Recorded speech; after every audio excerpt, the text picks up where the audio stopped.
Welcome back to From the Press Box here on the Right Team Podcast. Titanic Thursday. Man, we got a show for you today.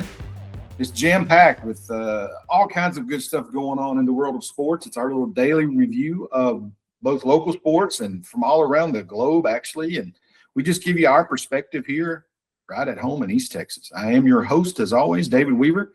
And once again, I'm joined, as always, by my partner in local sports talk, Brother Matt Paul. Welcome to another Thursday, Matt. You know what Thursday means, right? I do. I was up late. In fact, I had to stay up late because the team fell out of my bracket about 11:30 last night. So can't wait to hear, because it is Back Row Bracketology Day here on From the Press Box on the Right Team Podcast. And I do know you know what my backdrop is today, and that is my little concession to you after your Hogs ran my Horns out of the building at Bud Walton Arena last night. That was not a good showing by the Horns, but hey, my guy Sean Miller thrives on this stuff. And I promise you, Saturday, when the Horns take on, that just blew who they're playing Saturday. You should know. I should know. It's right? Oklahoma. Yes, it is Oklahoma. Why? How can I forget that? We get some Sooner blood coming into the Moody on Saturday. He'll have them ready to play Saturday. And defend our home court after that thrashing you guys gave us last night. Well, and I'll talk more about it later, but we could have played a professional team last night and won that game with all that they had going on. They had some cool stuff going on. I saw that with Nolan Richardson at halftime, and of course they were coming off of an embarrassing loss to Florida. And everything went against my guys last night in Burnt Orange, but you guys were just way better than us right now. So, but we're going to get there. We're going to get there. We may see you in the tournament. Who knows? Never know. Our on-campus segment on today's show is sponsored by, as always, East Texas Baptist University. ETBU combines strong academics, championship-level athletics, and a Christ-centered mission that influences every part of campus life. If you're searching for a university where faith, competition, and community matter, discover Life on the Hill in Marshall, Texas. Visit etbu.edu to learn more. Okay, of course, it is Thursday, and that means we are going to lead off the show with Back Row Bracketology, which is Matt's stab. Matt's kind of on scientific method here, if you will, about determining the upcoming NCAA men's bracket. And so, Matt, as you said, you were up late last night moving things around on your board. Where are we at this morning on your bracket? I'll just kind of give an overview looking at the S-curve. Not a lot of movers and shakers at the top. You had I went Michigan State and Iowa State, kind of flip-flop and put Michigan State as a 2. Purdue, Texas Tech, kind of flip-flop them 3-4, although you'll see in the bracket they ended up having to flip them back just because of conference setup and everything. Got North Carolina sliding up to a 5 now. They've been really hot lately. But the big movers, as far as the positive direction, really big win for Miami at SMU. That got them up to the 7 line. UCLA and Georgia and TCU all had really good wins this week. UCLA over Nebraska, Georgia over Alabama, and TCU over Texas Tech. Well, you'll see all those up there in the top 4. Those wins, I think, secured spots for those teams. And I have them all on the 9 line right now. The 10 line is where it gets interesting. SMU has fallen to that 10 line and is in a dangerous spot. Not secure yet. Miami of Ohio, I've moved up to the 10 line at 30-0, and I feel like they get one more win, they're going to be safely in. Ohio State has moved. They have been a mover. They were 2 weeks ago next 4 out. Now they're on one of the last 4 buys.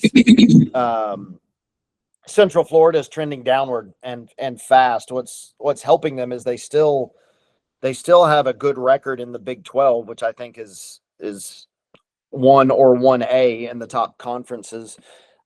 Texas, they dropped a little bit, but that was more because of some other movement by good movement by other teams. A loss at Arkansas is not really going to move the needle that much. Texas and Texas A&M are the last 2 buys for me. Missouri's loss at Oklahoma bumped them back down to the bottom 4, so they're one of the last 4 in. VCU enters the bracket as the last team to get in because New Mexico late last night lost at home to Colorado State, which bumped them out. But if you look at that, the first four out, next four out, and you may have noticed I added a maybe kinda, just because these are teams that, if something goes right, they all have chances for big wins coming up down the stretch. We mentioned Oklahoma at Texas. I mean, if Oklahoma was to win that game, I don't think it's going to happen. But if they were to win that game, I think that could potentially make a difference and get them back in the conversation. You look at West Virginia, they close out at home against Central Florida. Well, if they win that one, they push Central Florida closer to the brink, and maybe West Virginia gets back in the conversation there. So that's just kind of what I'm doing with those teams. The big mover on the next four out was Cincinnati, who got the big win over BYU. They're going to close out the year at TCU. TCU, I think, safely in right now. But if Cincinnati gets that win, they become very interesting, primarily because that will make Cincinnati 10-8 in the Big 12. Look, you have a winning record in this year's Big 12. You need to be looked at closely, I think. And so that's kind of where we are on the S curve. And we can talk about the actual bracket if you want to, but didn't know if you had any thoughts or questions on the S curve there and all the many colors on it. No, it's very colorful today as we look at it on our screen. Again, I'm popping this up for everybody to see what we are looking at. And again, just as a program note, Matt will be providing his full bracket for analysis on Monday, this upcoming Monday on that show. Yep. Want to get that out there before the actual NCAA committee meets on selection Sunday, the following Sunday, of course, and just kind of see how close all of this gets to the actual seeding. But it is very, very colorful, which means there was a lot of action going on in college basketball over the last since Monday. And some of these teams are going to play tonight. Michigan State is at home against Rutgers. That won't really move the needle. They should, unless they lose that game, then they're going to drop. Michigan's at Iowa. Iowa, I believe, is safely in, sitting there at an 8 seed. But if they get a win at home against Michigan, you're probably looking at them sniffing that 7 seed at that point. They've got pretty good metrics, pretty good analytics. So we'll see. That's what's going on tonight. Those are the only games, I believe, tonight that have a tremendous bearing on the bracket. I will say you're getting into some quarterfinal action now in a lot of these smaller conference tournaments. So if you look at the teams near the bottom of that S curve, all those teams that are in white and in bold and all caps, one of them loses in their conference tournament, that's going to put somebody else in there as the likely team to win that tournament. One thing to note, I really, really am watching closely. If you look at, so you see on the S curve how VCU is the last team in, and you see them in yellow there. Right next to them to the left is South Florida. South Florida is in the American Conference. They are the current leader in that. They're playing at Memphis tonight. And then on Sunday, they host Charlotte. If they win both of those games, they'll roll into the American Conference tournament pretty solid. They'll be 15-3 in conference, 23-8 overall. They've got some decent wins in the non-conference. If you're a bubble team, you're really hoping they win the conference because they could maybe get an at-large. After that, I don't know. It's pretty dicey. I don't know that Belmont's going to have a shot at it, even though I think they should. This isn't, again, what I think it should be. This is what I think it will be. But South Florida's got some heft to their resume. So if South Florida wins their next 2 games and then wins a game or 2 in the conference tournament but gets bumped maybe in the championship game, South Florida may end up stealing a bid from somebody. Interesting. And, of course, all of that really tips off for the most part next week on the men's side. The ladies, of course, have already started their conference tournaments this week. That's right. So not a whole lot to report on that. It is the early rounds of the conference tournaments for the ladies. But But yeah, a lot of these movers and shakers, particularly at the bottom of the brackets here, will be decided next week. And there's always a surprise, right? There's always one or two of those. Oh yeah, that pop up and that you just can't predict right now. But yeah, that's good stuff. And again, Matt's going to show us his bracket, his actual bracket. And I've seen this. I mean, you got locations. It's an NCAA bracket that we are going to compare to the final one just to see how good your methodology is here. But I think you're spot on with most of it, to be honest, from what I've seen. I'm still, and I mentioned this the other day, but I'm still wary of Kansas as a 4 seed.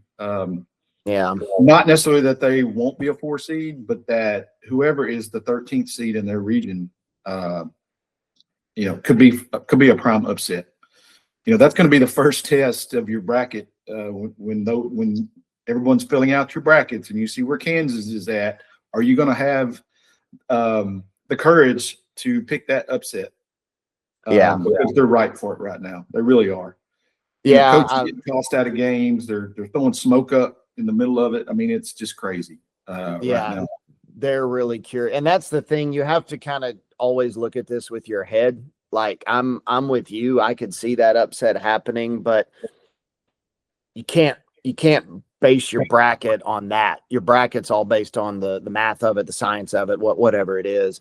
But yeah, that will be curious to see. And I will let everybody know. I'll let you know as well. I'll do the bracket again on Sunday, in preparation for Monday, but I will be, once we get to next week, I will be reconfiguring the bracket every night because there's going to be that many, it's going to be changing that much when conference tournaments get going on. Sure. Not that we have to have I'm not saying we'll have a full breakdown on every podcast, but if you hop on Tuesday morning, the bracket will look different than it did Monday morning. If you hop on Wednesday morning, it'll look different than it did Tuesday morning. So we move to daily starting Monday of next week. Yeah, and the only change we'll see here on the show itself will be on Monday. Instead of talking about the S curve, we're going to talk the actual bracket, bracket prediction. Yeah, and then we'll do that again on Thursday to see if there's been any movement or changes. But we're basically doing the same thing. We're just putting everything in the actual bracket. So right.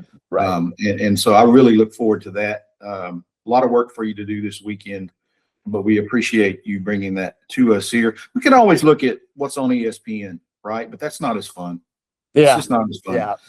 And as I have said, kind of on a similar note to this, while Matt's getting his college basketball fix in here with bracketology and sharing his knowledge with us, I'm going to do an NFL mock draft at the appropriate time, and we'll see just exactly how close it's kind of like college basketball right now. There's so many movings and shakings going on. We had a big trade yesterday in the NFL that have moved picks around, and so that changes everything as well. And so I'm going to give it a few more days before I really dive down and try to start hammering that out myself. But it's fun. We enjoy doing that kind of stuff. But we do appreciate you here always coming through for us with Back Row Bracketology, which takes place on Mondays and Thursdays here during the college basketball season. Let's see. I did want to mention something yesterday from the women's tournaments. Did you see the big brawl that took place? Yeah.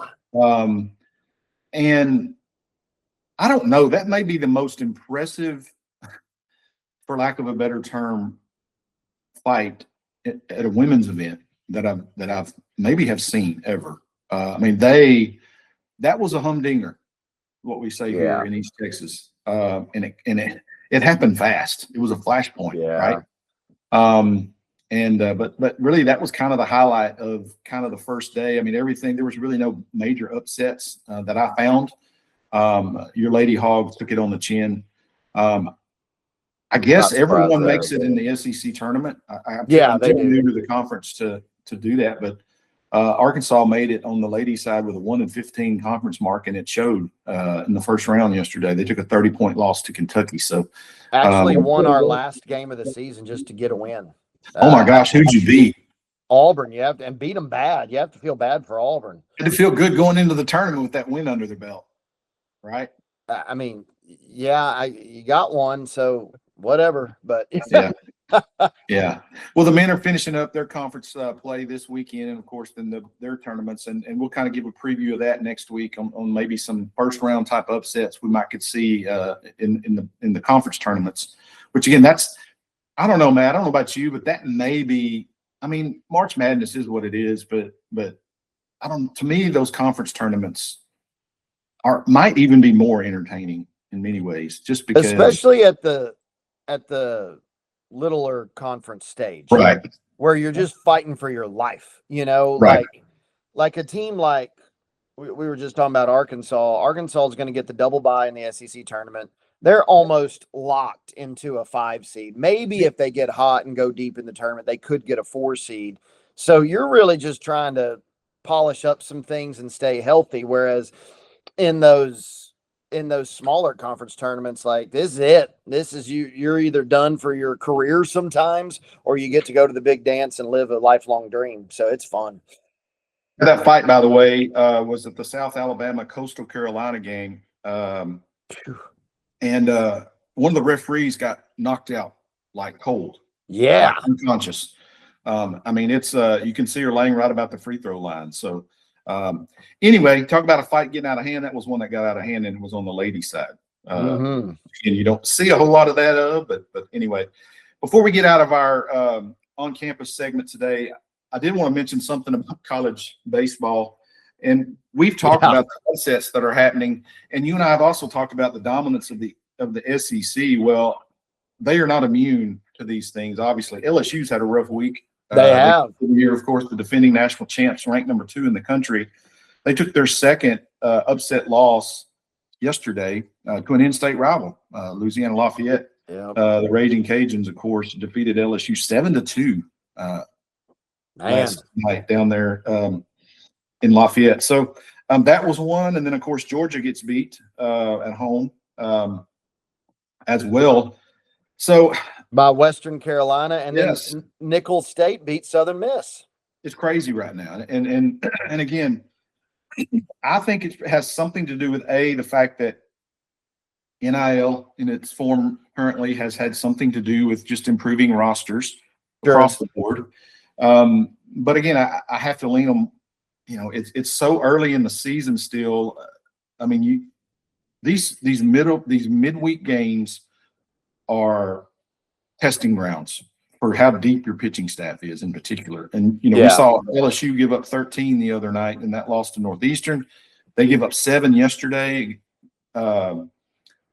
Louisiana Lafayette's a pretty good baseball program, a decent one. They are. And they were playing at home, but they still scored 7 on LSU, which, again, 20 runs in 2 games. LSU's trying to find some pitching somewhere, and they're not finding it right now in their midweek games. And so, but anyway, that was impressive. And then I did want to make one softball note. Again, it pains me to keep talking about Oklahoma, but as of yesterday, they have 91 home runs in 22 games. That includes 5 yesterday in their win Tuesday over North Texas.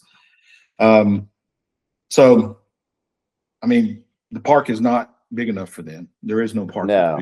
Big enough, No. So. Anyway, that's happening there on the college scene for us here. Again, with the big basketball stuff coming up here really in the next couple of weeks, man, we got March Madness just around the corner. And we thank ETBU, of course, for sponsoring this segment of On Campus on the Right Team podcast.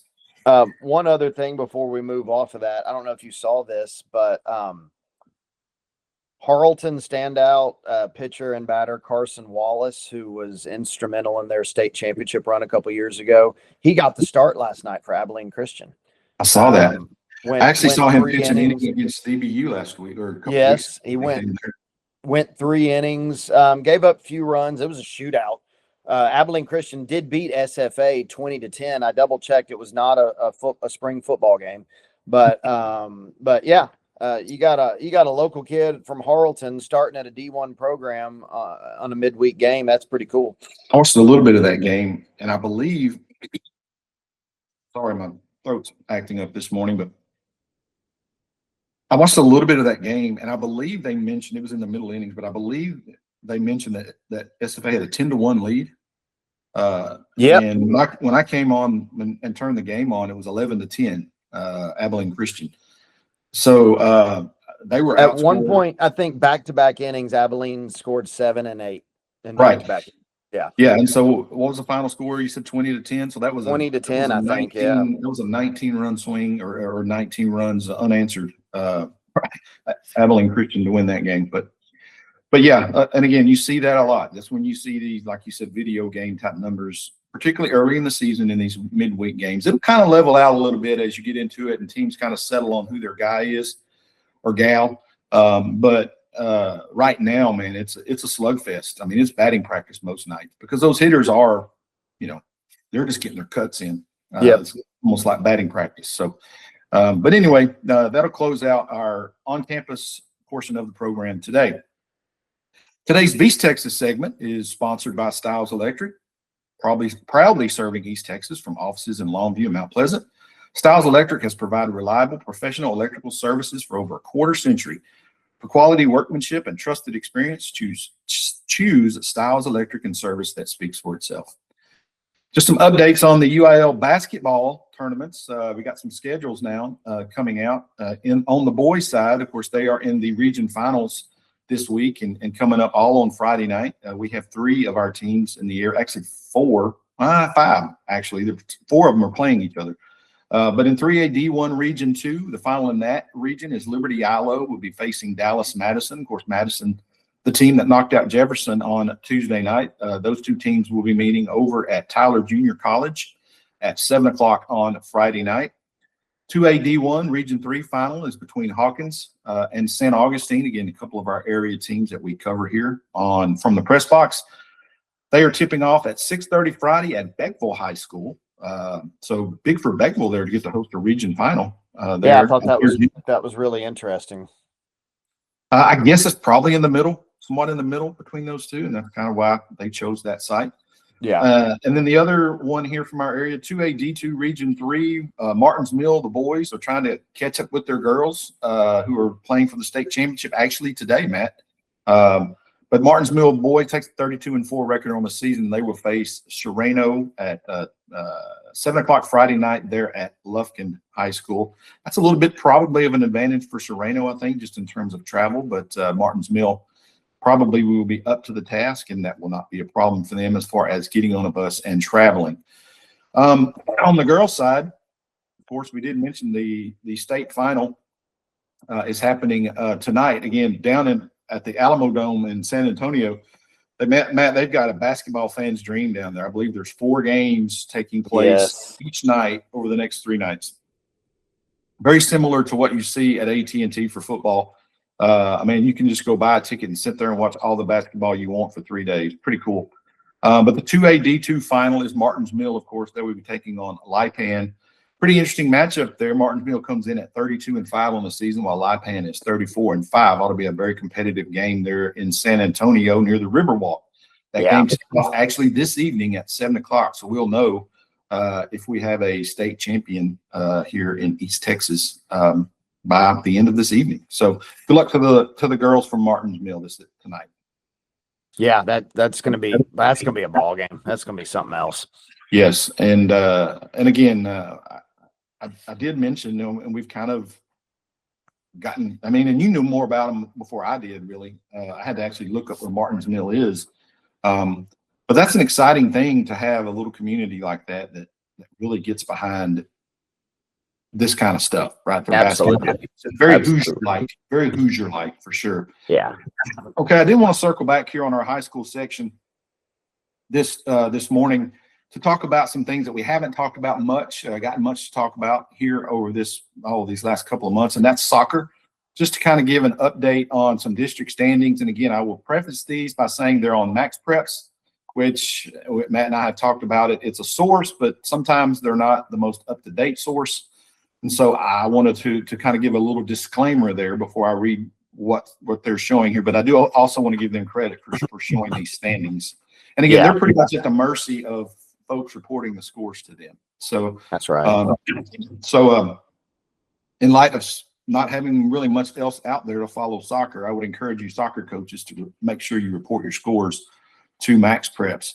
But starting out in District 10 6A, of course, our local teams are Longview and Tyler Legacy, and they're kind of right in the middle of the pack in that district. Longview comes in with a 5-4-1 record there. It's kind of hard to tell, how many games they're behind or anying because of all those guys in soccer. But the Lobos, and it's points based. It's points based. Yeah. But Longview is at 5-4-1 in district play. Tyler Legacy is just a tick behind them at 4-4-2. Both of them currently standing at 3-4 in the district race. And so as of right now, of course, they would be in the playoffs. If the season ended today. Moving on down to 10-5A, our local 5A district. The boys are led by Mount Pleasant, which is kind of running away with things here. They are 11-1-1 on the season, followed closely by Jacksonville, which is in the closing stages of actually being a district member. Of course, they will drop to 4A next year, but they are 10-3-1 on the season, followed by Nacogdoches at 9-4 and Lufkin at 7-3-3. Marshall Mavericks are just on the outside looking in the playoffs. They're 6-6-2 right now in the district schedule. Interesting thing about that Tuesday night. So you saw Mount Pleasant's 11-1-1. Marshall tied them Tuesday night. So one of their two non-wins was the Mavericks getting a 0-0 tie in a defensive battle. So that kept them alive. I think if Marshall wins their last two games, they've still got a shot if some things go right, which is a big step forward for that soccer program. Congrats to Coach Alan Martinez. But yeah, Mount Pleasant is the class of that district. Now, you've never lived until you've tried to work or call a soccer tie. Ooh, especially 0-0, right? Yes, sir. I've done that before myself, for sure. The Hallsville Bobcats are currently 7th in district. Hallsville with a couple of wins in district play. They are 2-8-3. Rounding out the bottom of the district standings here on the soccer side, Texas High and White House each only have one win on the season in district play. The difference between those two is that Texas High has a couple of ties while White House only has one. So that's really the slimmest of margins down there at the bottom in the district standings. These, of course, on the boys' side in soccer in our area. District 14-4A, an update on their standings. And again, it's kind of weird when you look at this, Matt, if you followed our local high schools. We see some teams up in what is now 4A in soccer that are normally down in the lower ranks, say 3A. That's right. Here, of course, Mineola and Grand Saline in particular are now playing 4A in soccer. That's just kind of an interesting twist in that particular sport. But in 14-4A soccer on the boys' side, you got Athens and Van right now currently tied at 11-2. This is a pretty good soccer league with Lindale right behind them at 10-4 in the district plate. And then you have Cumberland Academy, Chapel Hill, and Bullard all within a game of each other. They're in the standings as well. So that's kind of shaping up to be an interesting surge down here at the end part of the season to get in the playoffs in that district. For sure. And then the only other district that we cover or like to keep up with in our area here that you and I are interested in is in 15-4A. And again, some of these teams play down or play up depending on who actually plays soccer at those schools. But you got Center at the top of this league at 11-0-1, followed by Kilgore at 10-1. So that's I would guess just in baseball terms, just thinking that way. It's about a half game difference between those two. Interestingly enough, I'm looking here at Center in district play. They've scored 50 goals and allowed 10. Kilgore in district play, Matt, has scored 46 goals and only allowed 1. Wow. And they have a loss, right? It was 1-0. Yes. Yeah. I have to go back and look at their schedule just to see exactly that was against. Maybe Center. Center, I would imagine. Yeah. In third right now are the Pine Tree Pirates at 6-3-2. Followed by Sabine and Henderson and Carthage. Sabine has 5 wins. Henderson and Carthage are tied with 3. Tatum is in this district, and they are 0-2 on the season in district play. That's your boys' side. On the soccer side, again, they'll be playing throughout March, and then of course they will have their playoffs later on after spring break for sure. On the girls' side in 10-6A, we look at Longview and Tyler Legacy. again, they are very similar to the boys in that they are right in the middle of their district standings here, playoff positions actually. Forney is actually leading the district at 11-0.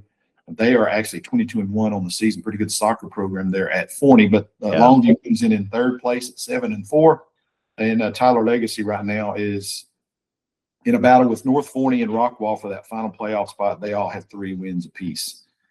On the girls' side, on the boys' side in 10-5, on the girls' side in 10-5A, Jacksonville again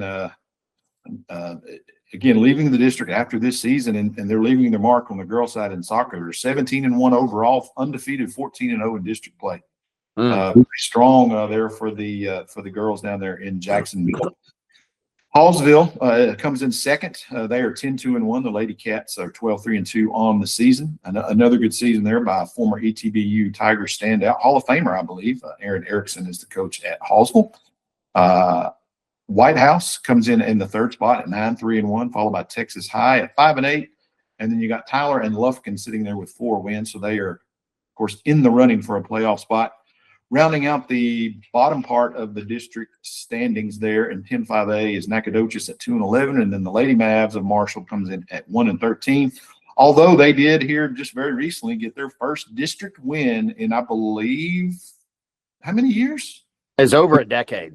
Yes, it was a while. I can't remember how long, but it had been a while. I was excited. Of course, as far as longevity and programs go, that's one of the newer programs I know at Marshall was girls soccer. It was added maybe 15 years ago. Yeah, a little bit, maybe just a tick more than that. But so they're relatively still young and trying to get their footing. So it was nice to see them be able to get that district win. Yeah, very happy for them. Moving on down here, District 14 4A, just very quickly on the girls' side here, Athens and Bullard are locked in a struggle atop that district. Athens coming in 11-0, followed by Bullard at 10-1. Then you got Lindale and Brownsboro fighting for third place at 8-4 apiece. Chapel Hill's 3 games out of a playoff spot, so that district is kind of taking shape in terms of who's going to make the playoffs already. Looks like it, yeah. Finally, in District 15 4A girls soccer, Kilgore leads the league at 13-0. Then you got Henderson at 10-3. Spring Hill is a member of this particular district at 9-4, followed by Pine Tree at 8-5. And again, big difference between 4 and 5. There's about a 2.5 game lead over Center, Carthage, Sabine, and Tatum. Once again, are rounding out the bottom part of those district standings in 15 4A girls soccer. Very good. That's going to close out again our bEASTtexas section of today's show. Once again, I want to thank Styles Electric for sponsoring this particular segment on our show. That brings us to our daily back page segment, which is brought to you by Right Team Services. Right Team Services helps schools, small businesses, and nonprofits turn ideas into impact through clear messaging, effective writing, and strong connection across websites and social media platforms. When you need results but don't quite have the words to say, let Right Team Services provide that voice that you need. Learn more at rightteamservices.net about how we can help you tell your story. Okay, Matt, this is kind of a fun part of the show that I always enjoy, getting to just kind of go scatter shooting all over the world and seeing what we can pull off the internet with some crazy stories or just some things we want to highlight. So once again, you're up in the batter's box. Tell us what you got for us this morning. Well, first, I like to go local as much as I can. Wiley University softball is playing Stillman at home. It is the first time in over 20 years that they have played a softball game at home. So just thought that was pretty cool. Really, really neat. I don't know, just kind of a neat little story there. Love that they have softball going now. Excited for them. But really, and I alluded to this earlier, I wanted to talk about and not really about the game last night so much, but a couple things from Arkansas basketball. One, you're just going to stick that knife in a little bit deeper, aren't you? Not going to talk about the game at all. We're talking about we've talked about all the freshmen in college basketball right now. Arkansas's point guard Darius Acuff, he's averaging over 20 points a game. He's averaging over 5 assists a game. He's shooting over 40% on threes, and his assist to turnover ratio is better than 3-to-1. No other Division I player of any class has ever done that in a season. And he's not just averaging over 20 points a game. He's averaging like 22. He's not just averaging over 5 assists a game. It's like 6.3. So, you know, like when you're looking at something like that, I know that there's other more physically dominant players in college basketball that are going to be drafted higher. Whoever comes out of the draft with Darius Acuff as their point guard is going to be really happy. I think you and I both wouldn't mind seeing it be the Mavs. Yeah, and I did want to ask you, do you think he is a true point guard at the NBA level? Because if he is, that's a perfect fit for the Mavs. I really do, because don't get me wrong, the dude can shoot, the dude can score. He's averaging 22 points a game, but he's averaging 6.3 assists a game. He's going to be the first player in the SEC since I think Pete Maravich to lead in scoring and in assists. But he does not turn the ball over. He has the ball in his hand like 80% of the game, and he averages 2 turnovers a game. Yes, if you are a threat to score, you always make the right play and you don't turn the ball over, you can be a high level point guard at the NBA. I just think he would be a perfect fit for what they're trying to build around Cooper Flagg. And I think it has to begin at the point guard position.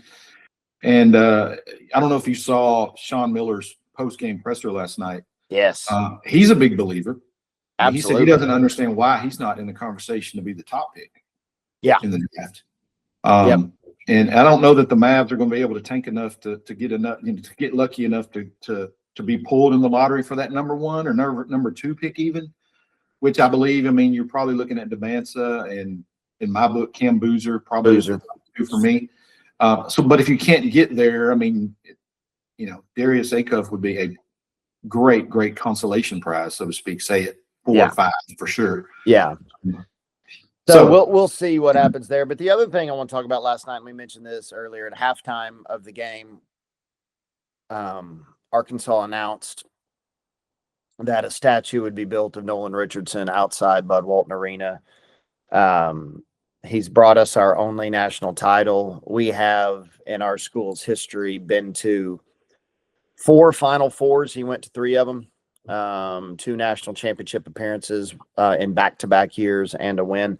This was, look, I was 7 years old when he was hired.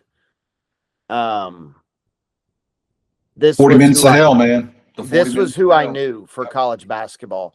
And I think one of the reasons it's so neat that they're finally doing this, and I'm just going to kind of go a little poetic here, I guess, but I don't know that you or I could ever fully grasp what it would have been like to have been the head coach of a major college program in the South as a black man in the 1980s. And the stuff that he went through, would not wish on my worst enemy. And not that I have enemies, but to do what he did, knowing what he had to navigate. His daughter died of, I believe it was cancer, during his time coaching.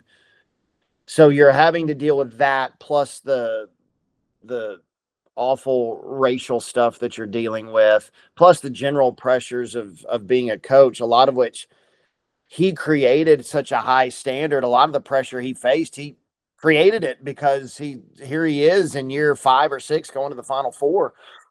And when the tensions hit between him and Frank Broyles, the AD at that time, as he navigated us into the SEC and just immediately walked in and started dominating SEC basketball. Him and Rick Pitino at Kentucky, that was the rivalry, and he even made a statement, because do you know who he replaced as coach?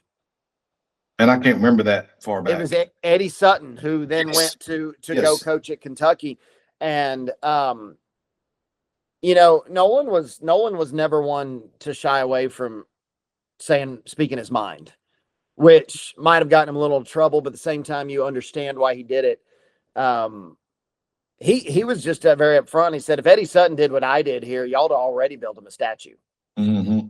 And the implication was there. He's a white guy. Y'all would have already done it. And right. We had a game. Nolan had a rough year. You know, we got in trouble with the NCAA, which was a little bit of a joke. You and I have shared our thoughts on the NCAA. 1996 season, after the back-to-back national championship appearances, we had to rebuild. He brought in an elite recruiting class. A lot of them were JUCO. One of them got declared ineligible halfway through the season, so he had to sit out. The next year, he transferred to Memphis and played his last year at Memphis. And then the NCAA came back and said, oh, by the way, we were wrong.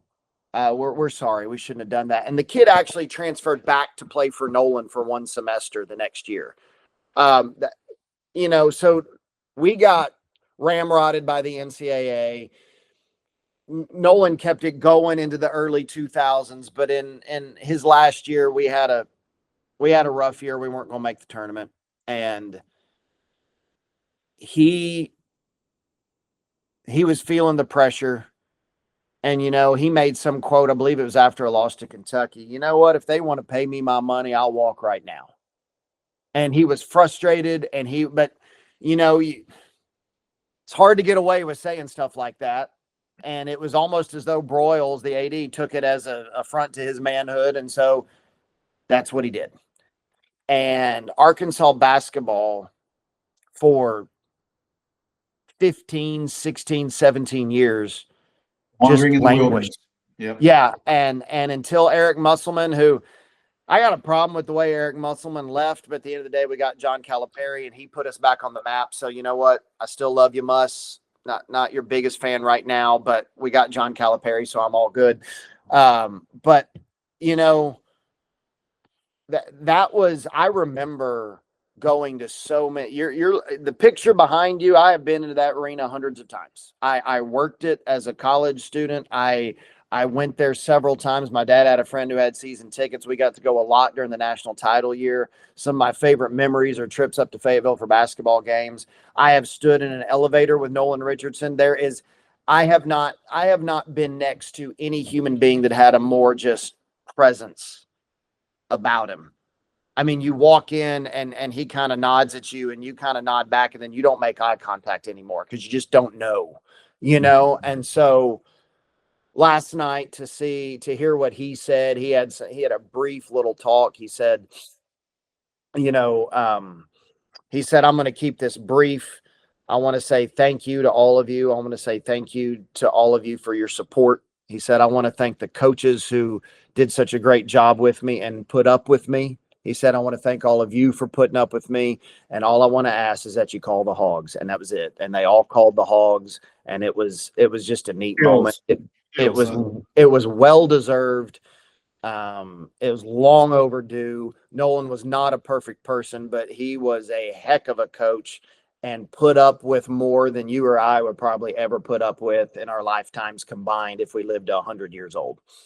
Yeah. And I want to say this, since we're talking about Arkansas, and again, you and I it's good natured, of course. That's just kind of a good natured rivalry, at least on the Texas side with Arkansas. Of course, you know, it's been decades since it's actually meant anything. Sure. But my son, of course, played at DBU in baseball, and they went up to one of the regionals. I believe it was his sophomore year. They got sent to the regional up in Fayetteville. They're at Arkansas. Yeah. And he told me, and even recently we were talking about this, he said of all the places that he got to enjoy going as a college baseball player, that was the most impressive, fun place to go because of calling the Hogs. Yep.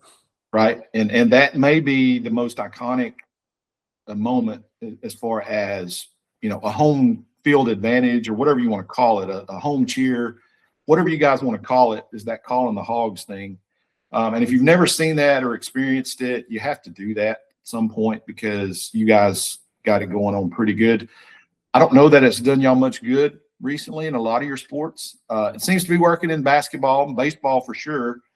Maybe football will get there at some point, but but yeah, he did say that the Arkansas trip that particular weekend at that regional was probably the most memorable point that he had in his entire college career. And It's they got crazy. finals. They got beat in the finals. Arkansas Yeah. beat them in the finals, but anyway, he really enjoyed it. He said there was nothing like seeing at that baseball field, which is beautiful in and of itself if you've never seen Arkansas's baseball facility. To see, I mean, just covered in red all around the ballpark, and every one of them in unison doing the hog thing. So, And anyway. The beauty of it is you can be in a crowded space of hundreds of people, and if three of you decide to call the hogs together, the whole room's going to know what's going on. I mean, it's really unique. There's not many cheers like it. And you know, I grew up with it. I mean, it's a lot of fun. But yeah, that was a neat moment last. And of course, you know what we do with Bevo. We just let him chew the cud and you know, do his thing. Bevo. That's he goes after. He's more apt to go after a bulldog than a hog. He's proven that for sure. Absolutely. Okay. Was that all you had on your section? That's it, man. That's it. I want to get into mine here real quickly. And the first thing I wanted to talk about, of course, everyone's seen about, and I've mentioned it already, this trade that went down. And I believe the Rams are trying to recreate the past in some ways with this, you know, trading now going all in. We've seen them do that before. They have very little regard for their draft picks. I think that's putting it quite bluntly. And I heard this today, and I didn't quite believe it, but I've gone back and I've looked. Since Dak Prescott was drafted, which that was the draft in which the Rams took Jared Goff first overall, right? Yeah. Since that draft in 2016, the Rams have had one first-round draft pick. They used that a couple of years ago in Jared Verse, their defensive end, right? Good draft pick. Every other year, they've traded away their first-round draft pick, or it's been traded away for players, veteran players. Of course, the biggest of which was Matt Stafford in and of himself. And lo and behold, what did get him? Got him a Super Bowl, right? Yep. You talk about a team that somehow finds a way to stay competitive, and this year going all in. I mean, they're going all in. This is an all in move. When you trade for a cornerback, and the haul that the Chiefs got in return, they got the number 29 pick in this year's draft, so a first rounder. They also will receive in this draft 5th and 6th round picks, and next year they get 2027 they get a 3rd round pick. So 4 draft picks, 2 of which are in the top 3 rounds in the next couple of drafts, for one player. That is an all-in move. And now the thing is they have to re-sign this cornerback, and you know, to make it worth their while, which they'll probably do, because they're not paying rookies anymore. Right. So I just thought that was interesting. Again, this is kind of the blueprint that they use to go win another Super Bowl. And of course, we saw, you know, the success they had this past year, made it to the NFC Championship game. And, you know, and probably, at least they were my pick to win it all. And they weren't far away from they weren't very far away. Game. So anyway, the Rams have you know, stamped their case to be another contender, a big-time contender in the NFC by going out and getting this lockdown cornerback that the Chiefs had. His name's Trent McDuffie, not O.J. McDuffie. I said O.J., but it's Trent McDuffie. And the Chiefs are said to be in on possibly re-signing Tyreek Hill. They're going to be in position now to draft potentially Jeremiah Love at number 9. Most mock drafts have him not dropping past them. But I also read yesterday where if they could be in the market to potentially offer George Pickens a spot, which now they do have those 2 first-round picks that they could give up. Technically, if they wanted to sign George Pickens, they could do that this year, which I kind of would look. If the Chiefs are willing to give me 2, and this is all hypothetical in my mind as a fan here, I'm thinking if the Chiefs sign George Pickens, the Cowboys require and would receive 2 first-round picks for that. If I'm Dallas, I say, give me the first 2, give me your 2 picks this year, and I have 3 first-round picks. Yeah. And So anyway, interesting to see how that play. Man, this is going to be one of the. You got March Madness happening, and you got NFL free agency starting. This may be the best 2 to 3 week stretch we'll see as far as excitement throughout the entire year. Stretch it out a little longer because opening day of baseball. Oh yeah, can't forget Masters, the Masters. I mean, like, come on, Oh, yeah. I can Opening day. already hear the soft piano music. Like it's here. Well, segue into baseball here, and I've kind of griped about it on the show a little bit, but there's some great college baseball happening right now. I mean, there really is. We've seen the upsets in the midweek, and I do realize that ESPN is kind of locked into college basketball right now throughout the week for most part, every single night. But it's a shame that we really don't see college baseball and/or college softball more on national TV, which I call national TV being ESPN, ESPN2, ESPNU, maybe not ESPN Plus, which is just basically them picking up a streaming feed from the individual universities, right? They're just running their broadcasts on quote ESPN. But in Major League Baseball. After this season, I believe they're no longer on ESPN, right? I mean, we've already talked about that. ESPN's gone completely to a completely different platform, in that they're going to be Women's Sports Sunday, right? They're going to be focusing on women's sports on Sunday nights. So they are just completely dropping baseball, Major League Baseball, on Sunday night. I don't know why, why. I don't want to just kind of ask this question just to kind of get some general thoughts. Maybe why is baseball no longer, in general, why is baseball no longer, it seems, an attractive TV option for the major networks? I do know Fox is continuing their major league coverage, but again, they kind of pick and pull from, regional areas. And, I just renewed my subscription to Victory Plus to be able to watch the Rangers, because that's what you have to do in order to watch their games now. Yeah. They don't have their own regional network anymore. So, I don't know why. There is some answer to that. And with everything else that goes on in baseball, look, I'm pointing my finger right back at the commissioner. And that's maybe the worst commissioner in sports, in my opinion. I feel like with baseball, look, you and I have talked about this. It is what it is. It's obviously, if you're into the more cerebral aspect of sports and the chess game, the chess match, all that kind of stuff, then yeah, I mean, I get it. You like baseball, but it is much slower paced. We've talked about this. It is in a world where so many, like you look at NFL, NBA, and MLB, and no one likes the amount of money. The average Joe doesn't like the amount of money being spent and how much it costs and all the rest. Well, look, if everybody there is making millions or sometimes billions of dollars now that you get into baseball, and it costs an arm and a leg to be able to go watch it, you darn well better at least entertain me.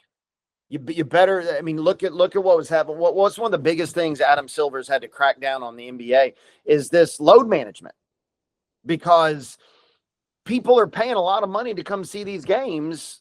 They ought to be entertained. It's all about, it's about entertainment. NFL is always going to entertain.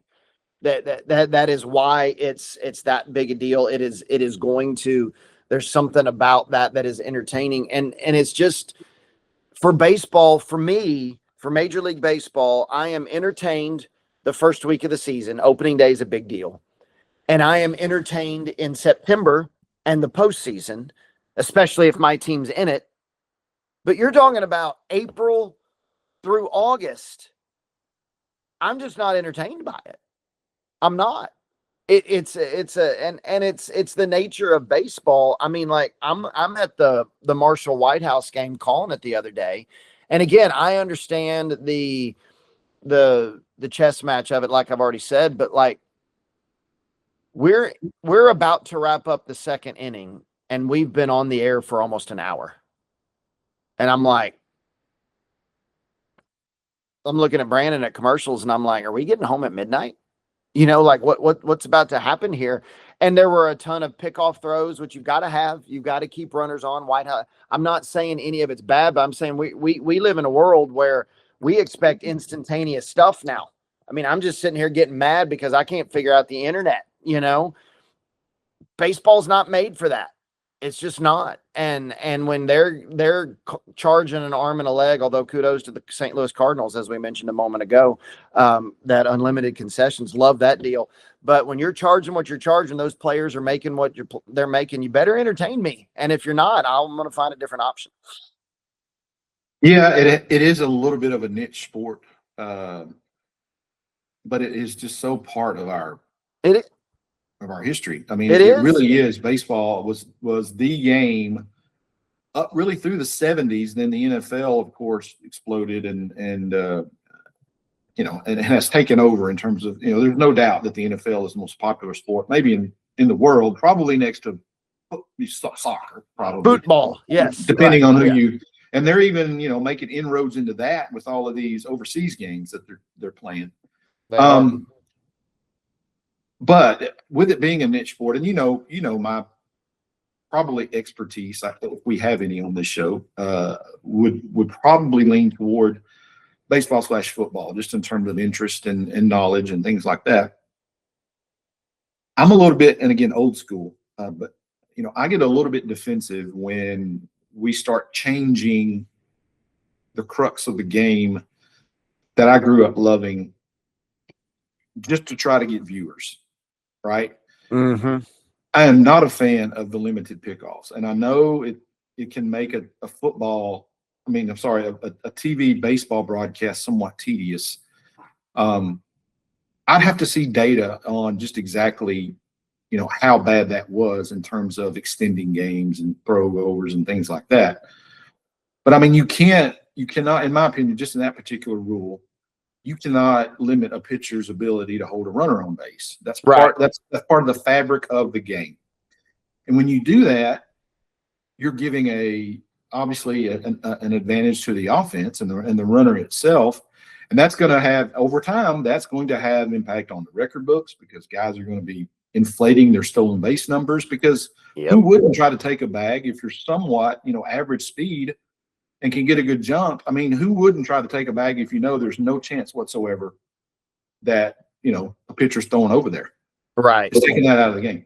That's just one example of the strategy part. And you mentioned the chess match that goes on. That's just part of it. Yep. I mean, it just is. It's just part of it. And I think a lot of the tinkering with this has actually hurt baseball, because of purists like me don't want to watch it anymore. And a lot of, because they've just tweaked with it too much. The whole, putting the runner at second base. I hated that when I was in college at softball. Yes. I'm not a fan of that. But I mean, I have also said in games where I would be like, good gosh, with these two pitchers going at it and not getting tired at all. I mean, you could literally probably sit out there for 25 innings in a scoreless softball game.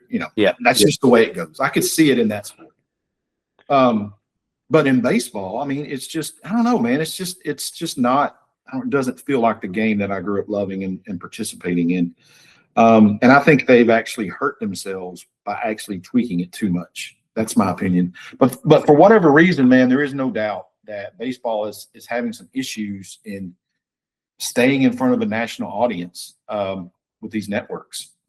So, but again, I did pay my $100, and so I'm going to have access to Rangers games this year, and I'll be watching them online. But I do have access, which I didn't have a couple of years ago. So proud to have that. Okay, I wanted to close out here again with another Arkansas tie, and of course the passing of legendary football coach Lou Holtz yesterday. And I don't know if you ever had a chance to meet Lou. He was probably before your time at Arkansas.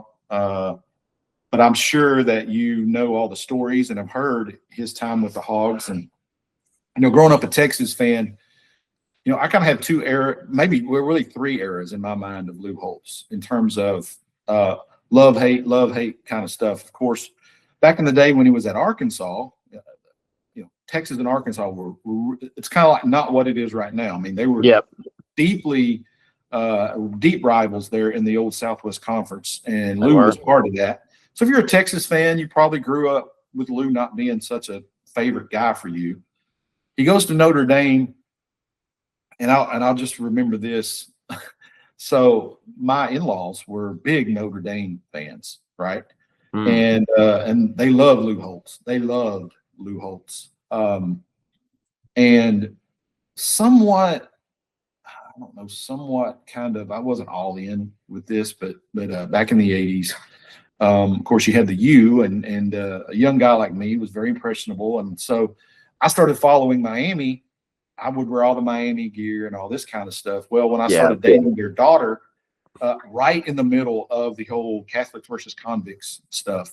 Yes. And, I had many an enjoyable evening of pretty much good-natured. Sometimes they got a little bit out of hand in terms of folks being upset at me with wearing my U memorabilia on at their place while they're playing Notre Dame, and talking bad about Lou and saying how much they cheat. And anyway, it was fun. It was fun back then for the most part. Kind of made it rough on me trying to continue my dating life at the time. I didn't know when they might kick me out. But anyway, that was some fun memories for me with Coach Holtz. And man, he was a character. But I mean, you can't help but love the guy really since he's been retired, and actually, became a commentator and again, I'm not making fun of him at all. He had that little lisp thing going on that just was even more hilarious. And that's probably what he's most well known for is just, the speech impediment that he had that didn't really keep him from talking at all. No. Right? If you wanted to lose opinion, you just asked him and he'd give it to you. I remember him on College Football Final or whatever it was. Him and Mark May used to go back and forth. I mean, it was hilarious. And when Lou got animated, like, look, we're not poking fun. You were like, wait, what did he say? Like, it was tough to say. And of course, I grew up in Little Rock. I went to Little Rock Catholic High School. A lot of Notre Dame fans there, and a lot of Lou Holtz fans there. And of course, my first Razorback games to attend, he was the head coach. I don't remember a lot about it, but he had some really memorable games as head coach. I mean, I remember, and I want to preface this by saying I am in no way like bragging here, okay, because Texas dominated Arkansas in that football rivalry. There was no question about it, but everybody used to always just put up like signs that said 42-11 when we played Texas. And I didn't understand what in the world that was. In 1981, Texas was #1 in the nation and came to Fayetteville. And one of the few times we beat Texas in Fayetteville, we beat #1 Texas 42-11. Lou Holtz was the head coach. He had a memorable win over Oklahoma in the Orange Bowl. We 31-6. And of course, back in that day in the late 70s, teams ran the ball a lot, and our top 2 running backs were suspended for that game. And our third stringer, Roland Sales, ran for 206 all over Oklahoma. Lou Holtz was the coach. So, I mean, some of the more memorable Arkansas football moments happened under him, no doubt about it. There's a couple of quotes here, and there's several. I mean, you can look up all kinds of Lou Holtz quotes on the internet. One of the most quotable coaches probably in history. The thing that I admired most about him was, his faith, and, he was unapologetic about that. That kind of got him into a pickle in a couple of these debates somewhat in terms of just what he stood for. And I go back to that just a couple of years ago, the feistiness that he had when he called out Ryan Day. And then Ryan Day threw it back at him later that evening. And I'm like, there's the old man Lou Holtz in his mid-80s still stirring stuff up. But he was telling the truth at the time, right? But it was just fun to kind of watch him with that. But here's a couple of these quotes that I found yesterday that I think are just kind of explain exactly who Coach Holtz was. And of course, he did pass away yesterday at the age of 89. But this was a tweet from John McCallum. He says, "I was at the Texas Tech game in November '77. The Hog fans threw oranges on the field near the end of the game as we beat Texas Tech. After the game, when asked about the oranges, Holtz said, 'I'm just glad we aren't going to the Gator Bowl.'" That's great. Okay. Love that. And then this Love was that. a quote. This was a quote, and this was a tweet actually from Joe Piscopo. Everybody knows who Joe Piscopo is, or our age probably does. Yep. If you want to be happy for an hour, eat a steak. If you want to be happy for a day, go play golf. If you want to be happy for a week, go take a vacation. But if you want to be happy for a lifetime, put your faith in Jesus Christ. Mm. That kind of sums up who Lou Holtz was. Yep, that's right. So anyway, rest in peace, Coach. We wanted to make mention of that here today because look, man, the older I get and the more these things happen, you know, it's very realistic. It's very real. It hits very real when you start seeing these childhood and young adult guys that you see, you know, they're no longer with us anymore. So very sobering in many ways. But yep. Okay, very quickly here, this date in sports history. Again, second day in a row, Matt, I couldn't really find any big events that stand out. We've got all birthdays here today, but a couple of really big ones I wanted to mention. Again, you probably remember this guy. But on this date in 1935, former college basketball coach Billy Tubbs, who coached at Southwestern, Lamar, and then Oklahoma, and then closed his career at TCU. Anyway, he was born on this day in 1935, passed away in 2020. So, but that's Billy Tubbs' birthday today. Also on this date, and I don't know if you remember this guy, we'll see how much your knowledge is, but on March the 5th, 1946, Rocky Bleier was born. Know the name, Rocky Bleier? Don't know much anything about him. Well, he was a Pittsburgh Steelers fullback in the 1970s, basically the lead blocker for Franco Harris. Yep. And all the steel curtain runs and everything. He was kind of like the Moose Johnston, if you will, of yes, the Steelers team. His biggest story, though, was he came directly into the NFL out of Vietnam. He was a Vietnam veteran. You know, I hated the Pittsburgh Steelers and still do, but that was you can respect somebody like that. He turns 80 today. He's still with us. Wow. Which kind of asked me a question here too. And I mean, this is one of those debates you and I've talked about. We probably will save for a summer podcast to talk about. But so you figure these fullbacks, especially in that era, you know, where there were no rules, right? Leading with your head and all this kind of stuff. Of all the CTE stuff that goes around, Rocky Bleier seems to have been unaffected by that. And here he is 80 years old. I just think that's kind of interesting. Not to say he doesn't have any problems at all physically, but I don't know the guy that much. But anyway, it's just kind of interesting that you don't ever hear about that kind of stuff with him. But he's still apparently going strong at 80. And today's his birthday. So happy birthday, wow. Rocky Bleier.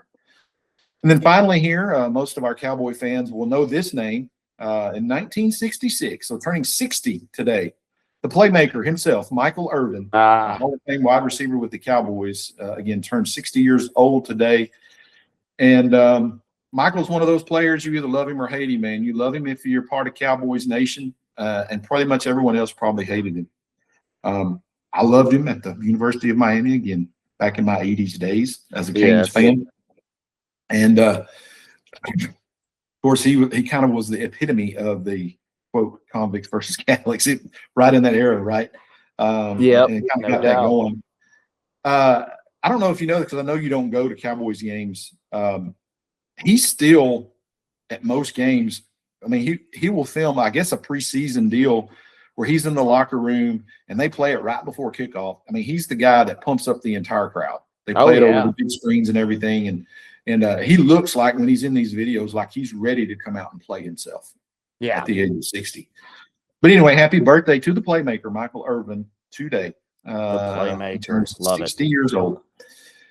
Final word of the day comes from 1 Samuel chapter 2, verse 2. It says, "There is no one holy like the Lord. There is no one besides you, and there is no rock like our God."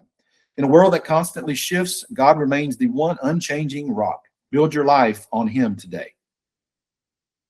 Once again, he's Matt. I am David, and we thank all of you Right Teamers out there for listening to us in East Texas and beyond. Have a terrific Thursday, everybody, and we'll be back tomorrow to close out the week for another edition of From the Press Box on the Right Team podcast. Until then, as always, keep writing your story.